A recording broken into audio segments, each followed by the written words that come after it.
ఇంగ్లాండ్తో జరుగుతున్న రెండో టెస్టులో టీమిండియా పైచేయి సాధిస్తోంది.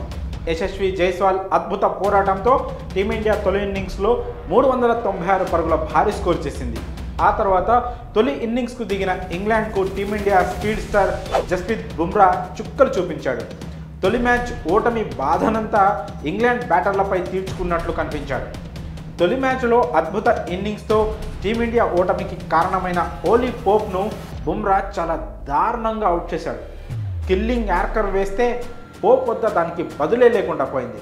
దీంతో వికెట్లు కుప్పకూలాయి. ఆ బాల్ చూసి క్రికెట్ అభిమానులే కాదు, టీమిండియా క్రికెటర్లు కూడా షాక్ అయ్యారు.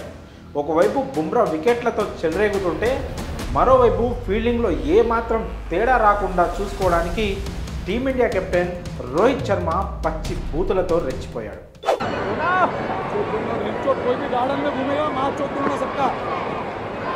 రోహిత్ మాట్లాడిన బూతులు స్టంప్ మైక్లో రికార్డ్ అయ్యాయి. అయితే రోహిత్ మాట్లాడిన మాటలు చాలా అభ్యంతరకరంగా ఉన్నాయి.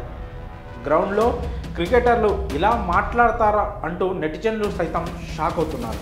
అయితే గ్రౌండ్లో ఫీల్డర్లంతా చాలా అలర్ట్గా ఉండాలనే ఉద్దేశంతోనే రోహిత్ అలా మాట్లాడారని, అందులో నిజంగానే వాళ్ళని తిట్టినట్లు కాదని కొంతమంది క్రికెట్ అభిమానులు రోహిత్ను వెనకేసుకొస్తున్నారు.